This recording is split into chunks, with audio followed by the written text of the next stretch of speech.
27 വർഷങ്ങൾക്ക് ശേഷം ഡൽഹിക്ക് കിട്ടുന്ന ബി.ജെ.പി. മുഖ്യമന്ത്രി അതത്ര നിസാരക്കാരനായിരിക്കില്ല എന്നാണ് ഇതുവരെയുള്ള സൂചനകൾ. ഡൽഹിയിലെ അടുത്ത മുഖ്യമന്ത്രി ഇന്ന് വൈകുന്നേരം പ്രഖ്യാപിക്കാനിരിക്കെ ദേശീയ തലസ്ഥാനത്തെ സർക്കാരിനെ നയിക്കാൻ ബനിയ സമുദായത്തിൽ നിന്നുമുള്ള ഒരാളെ പാർട്ടി നിയമിച്ചിരിക്കും എന്ന സൂചനയാണ് ഞങ്ങൾ നിങ്ങൾക്ക് മുന്നിൽ തുറന്നു കാട്ടുന്നത്. ഡൽഹിയിൽ വലിയ വോട്ടർ അടിത്തറയുള്ള ബനിയ സമുദായത്തിൽ നിന്നുമുള്ളവരാണ് വിജേന്ദ്ര ഗുപ്ത, രേഖ ഗുപ്ത, ജിതേന്ദ്ര മഹാജൻ എന്നിവർ.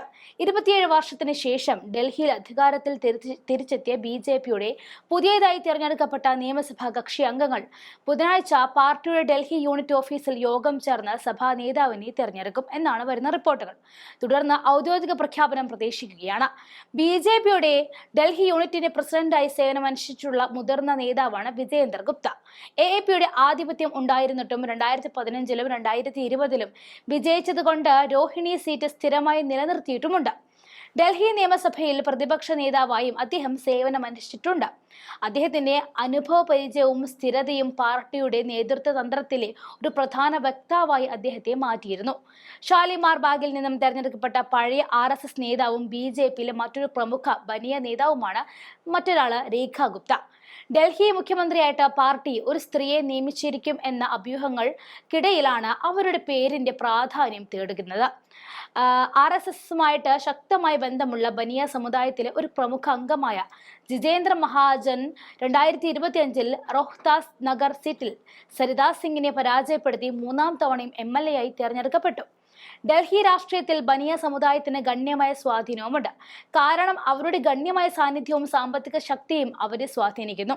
ചരിത്രപരമായിട്ട് വ്യാപാരത്തിലും വാണിജ്യത്തിലും ഏർപ്പെട്ടിരിക്കുന്ന ഈ സമൂഹം അവരുടെ സാമ്പത്തിക ശക്തിയെ രാഷ്ട്രീയ സ്വാധീനത്തിലേക്ക് ഉപയോഗപ്പെടുത്തിയിട്ടുമുണ്ട്. ഒരു ദശാബ്ദത്തിന് ശേഷം ആം ആദ്മി സർക്കാരിനെ പുറത്താക്കിയ ഫെബ്രുവരി 5-ലെ നിയമസഭാ തെരഞ്ഞെടുപ്പിൽ ഈ സമുദായം നിർണായക പങ്ക് വഹിച്ചതായിട്ട് കണക്കുകൾ വ്യക്തമാക്കുകയാണ്.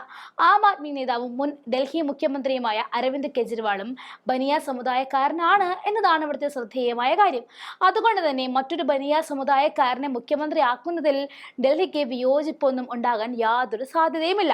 ന്യൂഡൽഹി മണ്ഡലത്തിൽ അരവിന്ദ് കെജ്രിവാളിനെ പരാജയപ്പെടുത്തിയ പർവേഷ് വർമ്മ കൗൺസിലറായും ഡൽഹി ബി.ജെ.പി. ജനറൽ സെക്രട്ടറിയായും പ്രവർത്തിച്ചിട്ടുള്ള ബി.ജെ.പിയിലെ പ്രമുഖ പഞ്ചാബി നേതാവായ ആശിഷ് സൂദ, പാർട്ടി ചരിത്ര വിജയം നേടിയ നേതൃത്വത്തിൽ ഡൽഹി ബി.ജെ.പി. പ്രസിഡന്റ് വീരേന്ദ്ര സച്ദേവ എന്നിവരാണ് മുഖ്യമന്ത്രി സ്ഥാനത്തേക്ക് മത്സരിക്കുന്ന മറ്റു പ്രമുഖർ.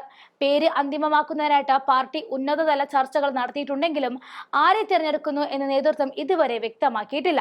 അതേസമയം ഫെബ്രുവരി 20-ന് നടക്കുന്ന സത്യപ്രതിജ്ഞാ ചടങ്ങിനുള്ള ഒരുക്കങ്ങൾ ചരിത്ര പ്രസിദ്ധമായ ഒരു രാംലീല മൈതാനത്ത് പുരോഗമിക്കുകയാണ്. പ്രധാനമന്ത്രി നരേന്ദ്രമോദിയും കേന്ദ്രമന്ത്രിയും മറ്റ് വിശിഷ്ട വ്യക്തികളും പങ്കെടുക്കുന്ന പ്രൗഢഗംഭീരമായ ചടങ്ങിൽ മുഖ്യമന്ത്രിയും മുഴുവൻ മന്ത്രിസഭയും സത്യപ്രതിജ്ഞ ചെയ്യുമെന്ന് പാർട്ടി നേതാക്കൾ അറിയിച്ചിരിക്കുകയാണ്.